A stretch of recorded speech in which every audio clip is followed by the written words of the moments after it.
Going on, everybody? I wanted to do another quick little video on this seat belt. I finally got one for what I needed over here. Like I was talking about on the other video, if you can see here, this is one that's got the two bolt holes, and it could work on either one. I could pull it out, put it in the back one, or do like I got there, shoved it in and got it bolted up. The only thing that I seen any different with this one compared to mine is how the seat belt hole is in the front and not the back, because the other one was in the back. If you can see it, that's the kind I had, and the bolt holes there. And the reason they're different, because I still have that other one in the same red.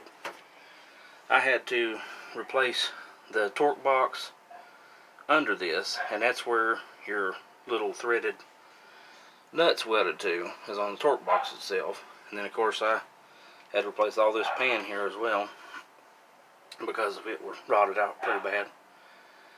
So that's what I ended up doing. And like I said before, the reason I even know what to even get was the guy that I'm subscribed to, Robert McCauley, watched his video, and he's got a 76 basket case about like this one, and he was showing me that seat belt, and I wasn't even aware they even had a bracket on the back.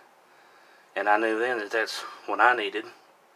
And he was showing one that had the one hole, and then I couldn't find any on eBay. I found the two hole, and I said, well, I'll give it a shot. It's like 40 bucks. I got that, and I also got the part for there, which I was missing anyway, because I had one buckle in the back and two belts.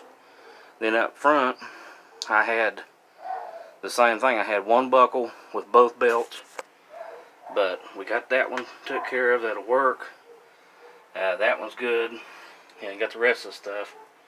Another problem I've got with these things, this retractor cover, nearest I can figure is these have to be aftermarket.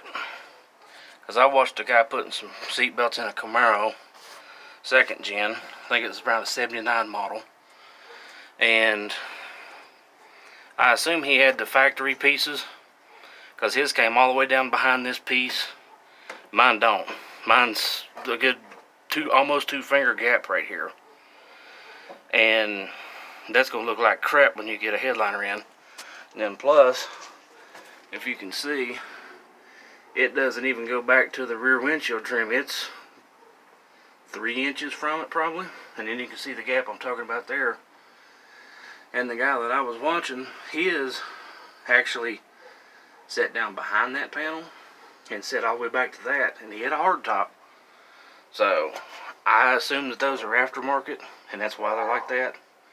I'd read something briefly about not fitting well. Sorry, the dogs are going nuts again for some reason. But so I think I'm going to take those out later and fix those. But we just about got our seat belts figured out.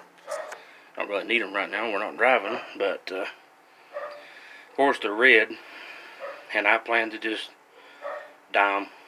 I've done it before.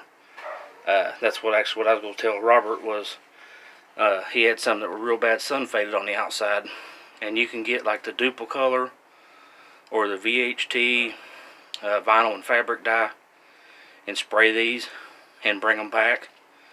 And it usually looks really good, and I've not had any problem with it. I've heard some people say, oh, well, it'll mess up the fabric and the weave and the chemicals and stuff in it, but I did the Monte Carlo like that, and that was probably 15 years ago, and we never had any problem with it. It was fine. You can see mine's kind of like that too. One side's kind of dark red and nice. The other side's sort of pink.